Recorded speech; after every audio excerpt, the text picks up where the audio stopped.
사무엘상 17장 41절부터 49절까지입니다. 구약성경 438페이지입니다. 이 말씀 제가 봉독하겠습니다. 블레셋 사람이 방패든 사람을 앞세우고 다윗에게로 점점 가까이 나아가니라. 블레셋 사람이 둘러보다가 다윗을 보고 업신여기니 이는 그가 젊고 붉고 용모가 아름다움이라. 블레셋 사람이 다윗에게 이르되 내가 나를 개로 여기고 막대기를 가지고 내게 나아왔느냐 하고 그의 신들의 이름으로 다윗을 저주하고, 그 블레셋 사람이 또 다윗에게 이르되 내게로 오라. 내가 내 살을 공중의 새들과 들짐승들에게 주리라 하는지라. 다윗이 블레셋 사람에게 이르되 너는 칼과 창과 단창으로 내게 나아오거니와 나는 만군의 여호와의 이름 곧 내가 모욕하는 이스라엘 군대의 하나님의 이름으로 내게 나아가노라. 오늘 여호와께서 너를 내 손에 넘기시리니 내가 너를 쳐서 내 목을 베고 블레셋 군대의 시체를 오늘 공중의 새와 땅의 들짐승에게 주어 온 땅으로 이스라엘의 하나님이 계신 줄을 알게 하겠고, 또 여호와의 구원하심이 칼과 창에 있지 아니함을 이 무리에 알게 하리라. 전쟁은 여호와께 속한 것인즉 그가 너희를 우리 손에 넘기시리라.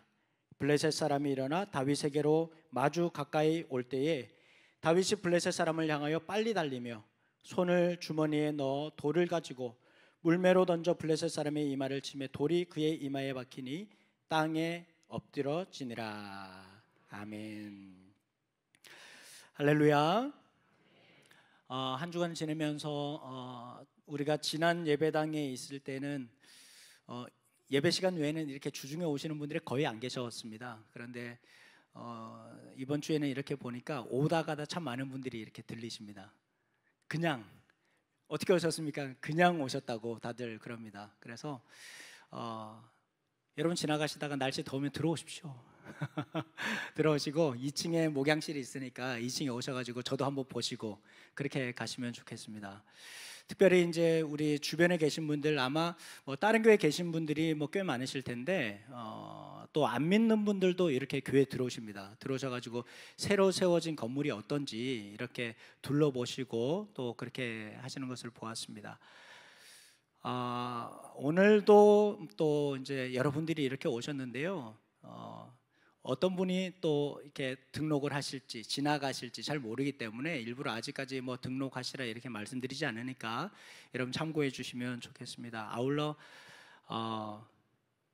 마이크를 제가 지금 손에 들고 있잖아요. 지난주에는 귀에다 꽂고 이렇게 했었죠.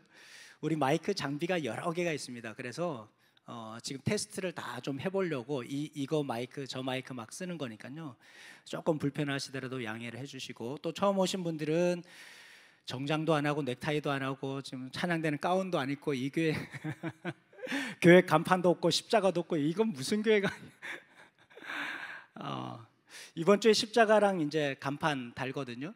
또 여름이라서 저희들이 이제 옷을 편하게 쿨 워십으로 이렇게 편하게 드리니까 그렇게 이해해 주시면 감사하겠습니다.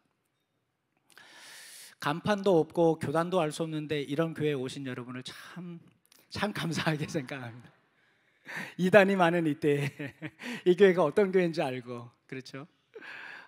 저희는 대한예수교 장로 통합교단에 속해 있는 건전한 교단이니까 여러분 의심하지 않으셔도 좋습니다. 오늘 본문에 보면 이 본문의 말씀은 우리가 너무나도 잘 알고 있는 말씀입니다. 다윗과 골리앗의 싸움에 대한 얘기인데요. 블레셋과 이스라엘이 골짜기를 하나 사이에 두고 이쪽 저쪽에서 나누어서 그렇게 치열하게 대립하고 있는 상황입니다. 말이 대립하고 대치하는 것이지 사실은 이스라엘이 훨씬 더 큰 위기감을 느꼈을 겁니다. 15장에 보면 이미 사울 왕이 버림받았거든요. 하나님께 버림받았거든요. 그럼 그가 여전히 이스라엘의 왕으로 있다는 것만으로도 이스라엘의 입장에서는 굉장한 위기가 아닐 수 없지요. 하나님께 버림받은 지도자가 이끄는 전쟁, 이 전쟁을 어떻게 이길 수 있겠습니까? 그에 비해서 블레셋의 전력은 아주 막강했습니다. 아시는 것처럼 골리앗, 키가 3m에 육박합니다. 그리고 온몸은 갑옷으로, 아주 두꺼운 갑옷으로 다 이렇게 가리고 있습니다. 골리앗 주위에는 방패를 든 수많은 군인들이 호위병으로 그렇게 서 있습니다. 누구도 무너뜨릴 수 없는 거인 장수로 골리앗을 그렇게 성경은 묘사하고 있죠. 24절에 보면 이스라엘 군대가 골리앗을 보고 극도의 공포를 느꼈다 그렇게 말을 했고요, 기가 질려서 도망간 사람들도 있었습니다. 그에 비해서 이스라엘 왕 사울은 어떻습니까? 방금 말씀드린 것처럼 사울은 하나님께 결국에는 버림당하는데, 사울이 처음부터 그랬냐? 그렇지 않습니다. 처음 사울의 모습은 아주 겸손했던 사람입니다. 이스라엘 사람 가운데 그보다 잘생긴 사람이 없었다. 그리고 키가 모든 사람들보다도 어깨 위만큼 더 컸다 이렇게 얘기했습니다. 그러니까 지금으로 말하면 진짜 아주 멋있게 생긴 그런 남자였던 것 같습니다. 밭에서 소를 치다가 하나님의 영이 감동되어서 전쟁에 나가서 전쟁을 승리로 이끈 적도 있었던 사람입니다. 그런데 많은 전쟁에 나가면서, 이스라엘의 왕이 된 후 많은 전쟁에 나가면서 전쟁에 가는 곳곳마다 승리하게 되는 거예요. 어딜 가든지 무슨 전쟁을 하든지 다 승리를 합니다. 교만했죠. 내가 잘해서 이 전쟁 이겼다라고 생각했던 것 같습니다. 교만하고 또 제사장이 해야 될 것 월권하면서 결국에는 하나님께 버림받습니다. 본문의 이 중차대한 상황에서 사울 왕의 치명적인 문제는 그 앞에 골리앗이 있어서 골리앗이 어마어마한 사람, 또 어마어마한 그 블레셋의 전력, 이것이 위기가 아니라, 이것이 대단한 것이 아니라, 그리고 이것이 이스라엘을 위협하고 있는 것이 아니라, 사실상 오늘 본문에서 가장 큰 위기는 하나님께서 사울 왕을 떠나셨다라는 사실입니다. 하나님께서 사울 왕과 더 이상 함께하지 않는다라는 것이죠. 오늘 우리도 마찬가지입니다. 어떤 문제를 겪다 보면 놀라거나 긴장하거나 또 두려워할 수도 있죠. 그렇지만 그 순간에도 하나님 함께 하시는 것 우리 알게 되면 어떻습니까? 주여, 이 한마디로 참 많은 것들이 우리 진정되지 않습니까? 물론 우울증이나 공황장애 같은 질병이나 외적인 요인으로 두려움이 생기기도 하지만, 여러분 그 순간에도 하나님은 우리와 함께 하십니다. 그런데 사울 왕처럼 아무리 외적인 조건을 다 갖추었다고 하더라도 하나님이 함께 하시지 않으면, 하나님께서 버리시면 그의 자신감이 무슨 의미가 있겠습니까? 그가 그동안 일구어놓았던 백전백승, 전쟁에 나가면 무조건 이기는 것들, 그리고 그가 일구어놓았던 스펙들, 여러분 이것이 무슨 의미가 있냐는 것입니다. 이런 상황에 다윗이 등장하여서 골리앗을 향해서 회심의 일격을 가합니다. 손에 주머니를 넣어서 돌을 가지고 물매로 던짐에 블레셋 사람의 이마에 맞았고 돌이 그의 이마에 박히니 땅에 엎드려 쓰러지더라. 여러분 정말 영화의 한 장면 아닙니까? 얼마나 멋있습니까? 그리고 또 얼마나 통쾌합니까? 여러분 성경에 이 말씀을 포함해서 이런 일들은 읽고 또 읽어도 듣고 또 들어도 정말 통쾌합니다. 그런데 우리가 이 말씀 많이 들어서 그렇지, 여러분 잘 생각해 보십시오. 골리앗을 묘사한 내용들을 자세히 다시 보면 골리앗이 키가 3m잖아요. 그리고 온몸에 갑옷으로 다 들고 있잖아요. 노출된 곳이라고는 어디밖에 없습니까? 여기만 딱 노출되어 있는 거예요. 얼굴만 노출되어 있어요. 그런데 청소년 아이가 돌멩이를 던져서 여기를 정통으로 맞출 수 있을까? 여러분 어떻게 생각하십니까? 양궁이라면 또 모르겠습니다. 사격이라면 모르겠습니다. 쉽지 않았을 겁니다. 아마 많이 어려웠을지도 모르겠습니다. 어떻게 보면 다윗이 돌멩이를 던졌다라고 하는 것은 우리는 결론을 알고 있어서 그렇지 여기를 맞추려고 했던 것은 아닐 수도 있다라는 생각이 듭니다. 다윗이 던진 돌멩이, 그 돌멩이는 아마 골리앗의 이마에 박혀서 쓰러졌다는 것 자체가 하나님의 기적이라는 사실이죠. 여러분 우리는 이 사건을 다윗과 골리앗이라고 말하지만 사실 이 전쟁은 다윗과 골리앗이 전쟁을 하는 것이 아니라 전쟁 경험과 무기를 앞세운 이방 세력과 만군의 여호와 이스라엘의 하나님의 전쟁입니다. 다윗의 싸움을 하나님이 도와주신 것이 아니라 다윗의 싸움을 하나님이 도와주신 것이 아니라 다시 얘기합니다. 다윗의 싸움을 하나님이 도와주신 것이 아니라 하나님의 싸움에 다윗이 쓰임받은 사실입니다. 다윗은 하나님의 하나님 되심, 하나님의 하나님 되심이 무시되고 모욕당하는 이 현실을 가만히 볼 수 없었습니다. 여러분, 어쩌면 정말 자신의 주머니에 있는 이 돌멩이를 가지고 말씀드린 것처럼 여기에 맞춰야지 해서 던진 것이 아니라 이 분노, 이 모욕감, 감히 여호와 하나님을 모욕하는 그를 향해서 던진 것인지도 모르겠습니다. 하나님께 분노하고 골리앗을 향해 저항하는 한 청년의 이 담대한 몸짓, 하나님께서는 이곳에 함께 하셔서 하나님께서 이 싸움을 벌이신 것입니다. 오늘 본문 다음 절에 50절에 이렇게 증언합니다. 50절 우리 같이 읽어볼까요? 시작. 다윗이 같이 물매와 돌로 블레셋 사람을 이기고 그를 쳐 죽였으나 자기 손에는 칼이 없었더라. 다윗이 골리앗을 죽였는데도 칼이 없었다. 손에 칼이 없었다, 그렇게 말합니다.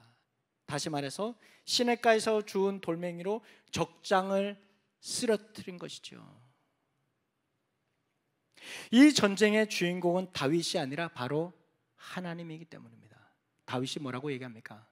여호와의 구원하심은 칼과 창에 있지 아니하다, 그렇게 얘기했습니다.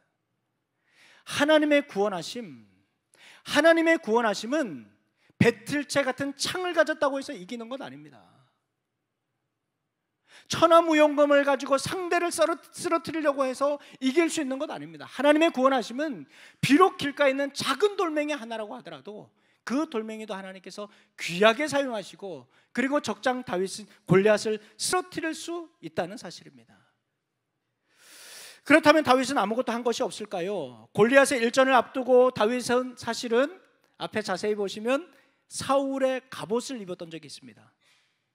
그래도 전쟁에 나가는데 뭐라도 좀 갖추고 나가야 되지 않을까? 한 방에 단칼에 쓰러질 수도 있으니까 사울의 갑옷을 입어봤어요. 사울은 보통 사람보다 어깨 위나 더 컸다, 그렇게 얘기했잖아요. 근데 다윗은 아직은 지금 어리거든요. 안 맞는 거예요. 옷이 맞지 않는 거예요. 다윗이 사울의 갑옷을 입어보고 이렇게 저렇게 돌아다녀 봤지만 어색한 것이죠. 익숙하지가 않습니다. 다윗됨은 다윗에게 가장 편하고 익숙한 것, 하나님께서 그거 사용하시는 거예요. 누군가에게 이것 있다고 그거 내가 가져와서 그거 쓴다고 나한테 익숙한 것 아니라는 사실이죠. 다윗이 그렇게 어려운 관역, 골리앗의 이마를 명중시켰다는 것은 아마 무작정 골리앗을 향해서 던지긴 했지만 평소에 양을 지키면서 갈고 닦은 실력일 겁니다. 자신이 맡은 일에 성실하면서 최선을 다했겠죠. 사실 다윗이 골리앗과 싸우겠다고 했을 때 사울이 말렸습니다. 근데 다윗이 34절에서 뭐라고 얘기합니까? 아주 순진한 말 하는데요, 정말 말도 안 되는 얘기합니다. 그런데 지나고 보니까 이 말이 아주 인상적입니다. 저는 양떼를 지키다가 사자나 곰이 양떼에게 달려들어서 한 마리라도 물어가면 곧바로 뒤쫓아가서 그놈을 쳐 죽이고 그 입에서 양을 꺼내어 살려내곤 했습니다. 그 짐승이 저에게 덤벼들면 수염을 움켜잡고 쳐 죽인 적도 있습니다. 사명감에서 나오는 용기, 짐승이 아니라 골리앗이 되었다고 할지라도 다윗은 조금도 물러섬이 없었습니다. 그런데 그게 과연 다윗이 돌 던지는 그 실력, 그 용기만으로도 가능했던 것일까? 다윗이 골리앗 앞에서 당당하게 나설 수 있었던 결정적인 원인은 하나님 영화롭게 하겠다는 생각밖에 없었습니다. 하나님을 모욕하는 것을 가만히 보고 있을 수만 없었습니다. 이스라엘의 치욕을 제거하고자 하는 그 바람뿐이었습니다. 두려움에 사로잡힌 사울이나 호전적인 형들과는 매우 대조적인 모습입니다. 다윗은 다윗은 여호와의 이름을 위해서 전쟁에 나섰습니다. 그래서 말씀하죠. 36절 같이 봅시다. PPT 보겠습니다. 세 번역으로 읽겠습니다. 시작. 제가 이렇게 사자도 죽이고 곰도 죽였으니 저 할례 받지 않은 블레셋 사람도 그 꼴로 만들어 놓겠습니다. 살아계시는 하나님의 군대를 모욕하는 자를 어찌 그대로 두겠습니까? 아멘. 이에 비해서 사울은 전쟁 경험이 아주 풍부한 사람입니다. 튼튼한 갑옷을 의지했습니다. 그런데 이건 사울의 이 갑옷, 이 경험, 여러분 이것은 골리앗도 다르지 않습니다. 골리앗도 튼튼한 갑옷 입었습니다. 골리앗도 전쟁 경험이 아주 풍부한 사람입니다. 본문이 말하고 있는 건 뭡니까? 누구의 갑옷이 더 좋냐 이거 말하는 거 아니잖아요. 누구의 전쟁 경험이 더 풍부하냐 이거 말하는 거 아니잖아요. 누가 여호와 하나님을 의지하느냐는 사실이에요. 누가 하나님의 이름을 붙들고 이 전쟁에 나가느냐라는 사실이죠. 여러분 우리 아시는 것처럼 다윗은 내세울 만한 스펙 없습니다. 7명의 이복 형들에게 무시와 따돌림 당했습니다. 아버지에는 어디 내놓기가 참 부끄러운 아들이었습니다. 그래서 산이나 들로 밖으로 늘 돌렸습니다. 아들이 8이나 있는데 막내를 전쟁터에 심부름으로 보낼 정도로 있으나 마나한 아들이었습니다. 사무엘이 왔을 때 다윗은 부르지도 않았잖아요. 부끄러운 아들이거든요. 28절에 보면 큰형 엘리압이 전쟁터에 나가 있는데 이 전쟁터에 나간 엘리압에게 다윗이 찾아가죠. 위험을 무릅쓰고 찾아갔는데 엘리압이 자기 동생한테 뭐라고 얘기합니까? 집에 양도 몇 마리 없는데, 우리 집 양도 몇 마리 없는데 그거나 지키고 있지 네가 여기 어디라고 여기를 놀러 왔느냐. 타박주거든요. 전쟁 중이든 심부름이든 내 역할은 양을 치는 것이지 너는 그 정도만 하면 되는 아이야, 너는 그 정도 아이야 라고 생각하는 거예요. 집안에서 무시당했던 아들, 이런 아들이었는데 바뀌라고 다 되겠습니까? 골리앗 앞에 섰습니다. 골리앗 뭐라고 얘기해요? 그 블레셋 사람이 42절에 보니까 그 블레셋 사람이 둘러보다가 다윗을 보고 뭐라고요? 뭐라고 했어요? 업신여겼다 그랬어요. 우스워 보이겠죠. 이건 또 뭔가 했겠죠. 갑옷을 입은 것도 아니고 이게 뭐라고, 여기가 어디라고, 이 조그만 애가 여길 나왔느냐 생각했겠죠. 더 설명하지 않아도 충분합니다. 여러분 여기서 보면 골리앗이 다윗을 둘러보았다라는 말, 히브리어로 나바트 이렇게 얘기하거든요. 나바트, 아주 자세히 살펴보았다는 말이에요. 그런데 골리앗은 다윗을 나바트 하지 않았어요. 그냥 대충 봤어요. 대충 그냥 외모만 보는 거예요. 사무엘 선지자가 다윗에게 기름 부어 왔을 때 하나님 그런 말씀하시지 않습니까? 나는 사람과 같지 아니하니 사람은 외모를 보거니와 나 여호와는 중심을 보느니라. 하나님은 나바트 하시는 하나님이에요. 그 중심을 보시는 하나님이에요. 그런데 우리는 자꾸만 뭐 봐요? 우리는 외모만 보는 거예요. 스펙만 보는 거예요. 나의 잘남만 보는 거예요. 저 사람 어떠한 사람인가 그것만 보는 것이죠. 그것으로 그 사람 모든 것 다 평가하지 않습니까? 제가 아마 중학교 한 3학년 정도 되었을 때였던 것 같습니다. 근처에 조그마한 교회 다녔었는데요. 근처 교회, 제가 이제 그 교회에서 놀고 있는데 어떤 할아버지 한 분이 오신 거예요. 할아버지 한 분이 오시더니 교회를 쭉 계속 둘러봐요. 둘러보더니 바지도 짧고 구두도 완전 다 낡았고 바지도 그냥 굉장히 헐렁헐렁한, 그냥 말 그대로 동네에서 장기 두는 할아버지 이런 느낌이었습니다. 근데 주머니에서 줄자를 꺼내더니 강대상 길이도 되고 뭐 길이도 재고 뭐 이것저것 다 이렇게 하는 거예요. 그래서 제가 보다 안 돼가지고, 아저씨 여기 어떻게 오셨어요? 누구세요? 우리 교회니까, 어린 저지만 우리 교회니까. 아저씨 누구세요? 목사님을 만나러 왔다는 거예요. 목사님 함부로 만날 수 있는 분 아니에요. 그분이 자기 신분을 밝히셨어요. 저 거제교회 김종한 목사입니다.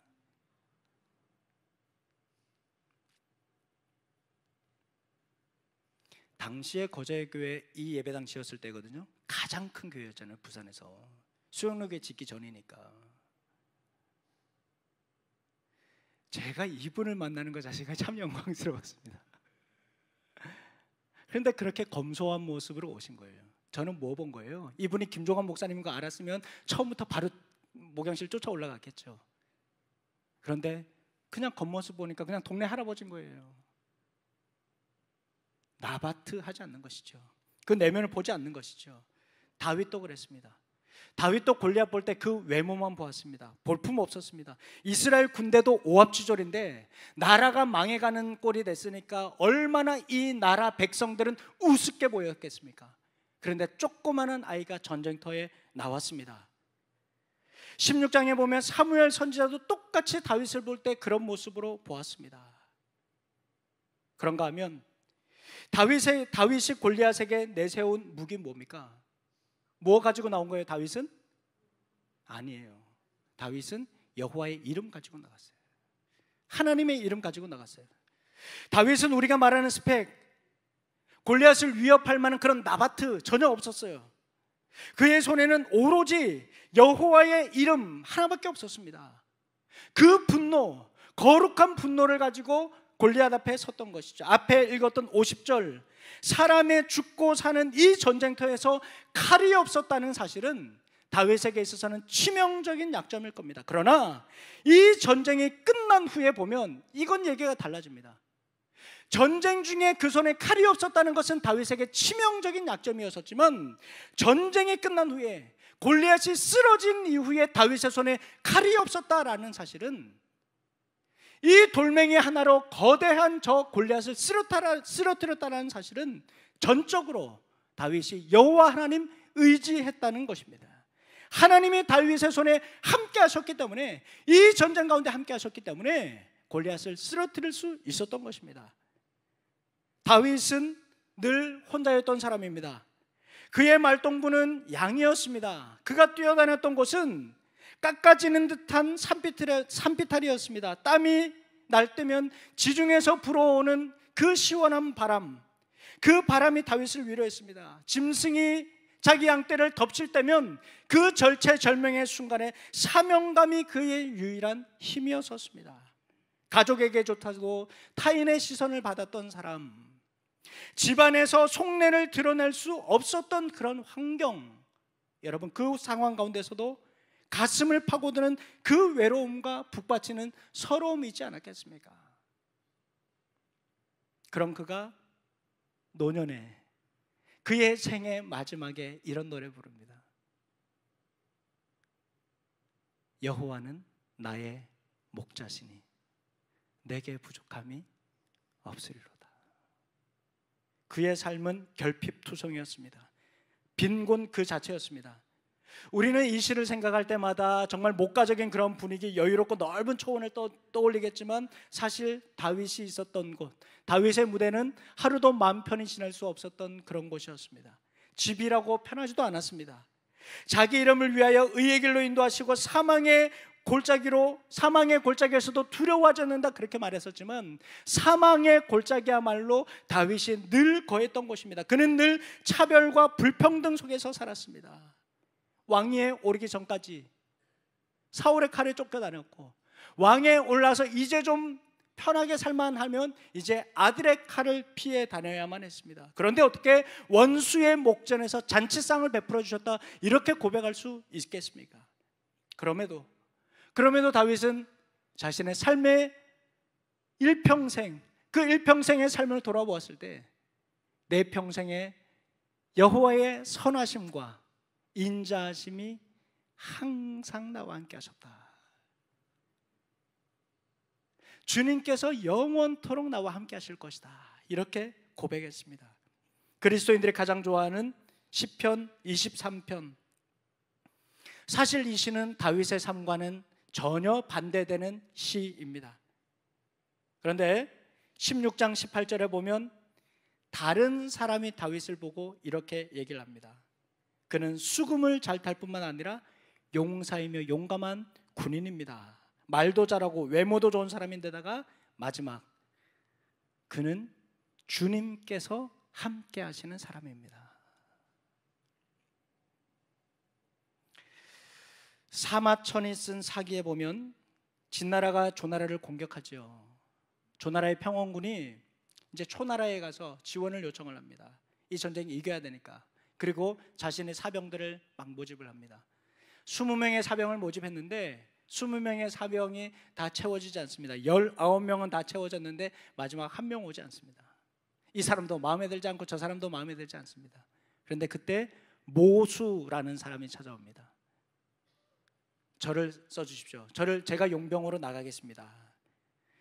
그런데 평원군에게 모수라는 사람은 듣보잡입니다. 한 번도 들어본 적이 없어요. 뭐 전쟁터 좀 나가서 전력이라도 있으면 이 사람의 이름을 들어봤을 텐데 일면식도 없는 사람이니까 그냥 돌려보냅니다. 그때 모수가 이런 말 하죠. 장군께서 진작 저를 장군의 품에 들이셨다면 지금쯤이면 제가 장군의 송곳 자루까지도 뚫고 나왔을 겁니다. 객기와 자신감이 충만했던 모수는 결국 평원군의 군사가 됩니다. 그리고 전쟁에 나가서 큰 공을 세웠습니다. 오늘 설교 제목인 낭중지추, 주머니 속에 송곳이라는 뜻입니다. 재능이 뛰어난 사람, 절로 사람들 사이에서 알려진다라는 사실이죠. 오늘 다윗이 그런 사람이었습니다. 사랑하는 여러분, 다윗이 세상 아무도 모르는 베들레헴 골짜기에서 양 몇 마리 치면서 소일하고 있었지만 그는 8형제 중에서 낭중지추였습니다.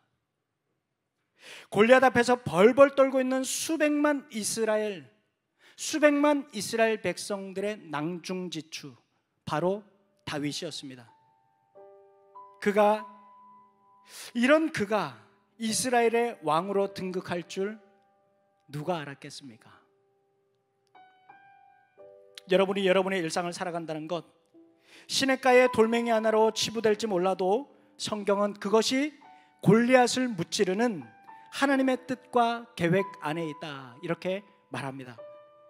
특히 오늘 말씀은 이스라엘 왕 다윗이 아닌 다윗이 이스라엘의 낭중지추로 쓰임받게 되었던 그 이유를 아주 선명하게 보여주고 있습니다. 그는 자신을 무시하고 천대하는 이들 속에서도 분노, 복수심 갖지 않았습니다. 시궁창 같은 자기 삶에 대한 원망, 그리고 지위와 권력욕 내려놓았습니다. 이게 어떻게 가능했을까요? 또 시편 23편처럼 자기 삶과 상반된 믿음의 고백을 할 만큼 타인의 시선으로부터 자유로웠습니다. 그리고 수천 년이 지난 오늘 전 세계 수천만 그리스도인들에게 가장 존경받는 신앙의 위인이 되었습니다. 매일의 일상을 어둠이 짙게 내려앉은 죽음의 골짜기를 걷는 것 같지만 그 깊은 절망과 고독 속에서도 다윗은 하나님의 손 놓지 않았습니다. 주님과 함께하려고 부단히 애를 썼습니다. 산길을 거닐며 주님을 노래했고 양떼를 이끌면서 주님과 교제했습니다. 무료하게 반복되는 쳇바퀴 같은 일상, 다윗은 이렇게 하루하루 살아내며 그의 영성을 키워갔습니다. 그래서 다윗의 손에 들린 돌멩이에는 그의 일상의 영성이 담겨져 있습니다. 여러분이 혹시라도 여러분의 자녀들이 좀 모자라 보이십니까? 보잘것 없고 별것 아닌 것 같습니까? 그런 여러분이 주님의 손에 들리면 골리앗을 쓰러뜨릴 수 있는 여호와의 강력한 무기인 줄 믿으시기 바랍니다. 이번 한 주간 여러분의 일상 가운데 믿음의 낭중지추로 귀하게 쓰임받는 여러분 되시기를 주님의 이름으로 축원합니다. 찬양합시다. 내 영혼이 은총 입어, 이 찬양하고 같이 기도하시죠. 우리가 어느 곳에 있든지 우리와 함께 하시는 주님의 이름을 노래합시다.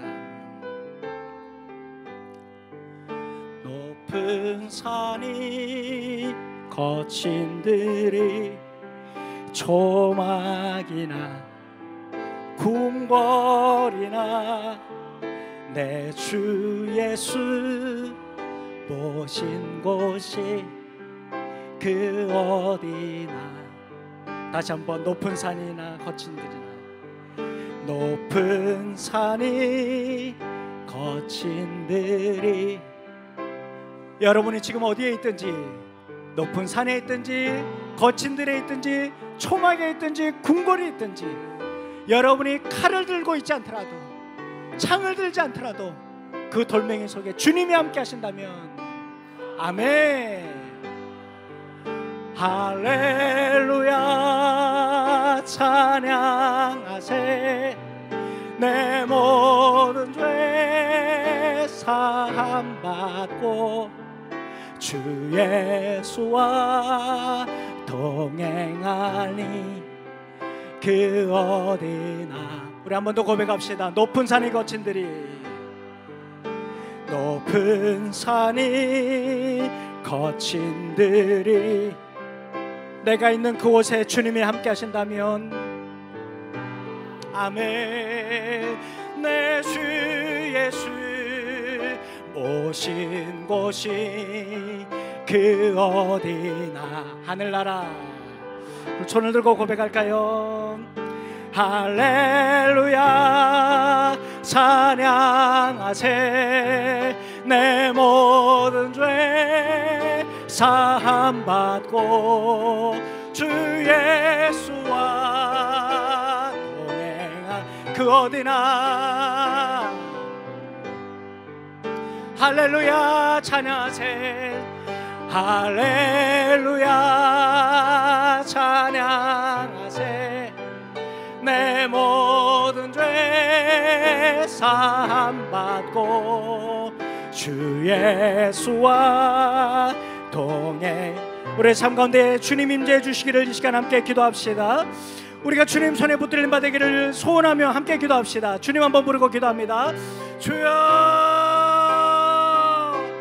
아버지 하나님, 우리의 일상을 주님 손에 의탁합니다. 하나님 아버지, 하나님 천대받고 멸시받고 따돌림 당하고, 하나님 그 어느 곳에서도 쓰임받지 못하는 사람 같고, 하나님 앞길이 보이지 않는다고 할지라도, 하나님 우리가 하나님 손에 붙들리면, 하나님 손에 붙들린 그 돌멩이는 반드시 쓰임받게 되며 하나님의 구원에 귀하게 쓰임받게 될 줄 믿습니다. 여호와의 구원하심이 칼과 창에 있지 않습니다. 여호와의 구원하심이 칼과 창에 있지 않습니다. 하나님 아버지, 우리가 이 믿음 붙들게 하여 주시옵소서. 베들레헴 골짜기에 있는 다윗을 들어서 이스라엘의 왕이 되게 하신 것처럼 하나님 아버지, 우리를 사용하여 주시옵소서. 우리를 끌어 주시옵소서. 여호와의 전쟁터 가운데 주님 우리를 대신해서 싸워 주시옵소서. 하나님의 구원하심을 소망하옵나니 주님 은혜 베풀어 주시옵소서. 하나님 아버지, 높은 산에 있습니다. 하나님 아버지, 우리가 사망의 음침한 골짜기를 걷고 있습니다. 하나님 아버지, 우리의 힘이 너무나도 보잘것없고 초막 속에서 구하고 있습니다. 하나님 아버지, 그러나 주님 모시고 있으며 주님 모시고 있으며 그 어디나 하늘나라에 있는 우리가 고백하오니 주님 은혜를 주시옵소서. 아버지 하나님, 우리가 어떤 곳에 있든지 지난 한 주간 우리의 모습을 돌아볼 때 내 마음속에서 이 무너지는 좌괴감들,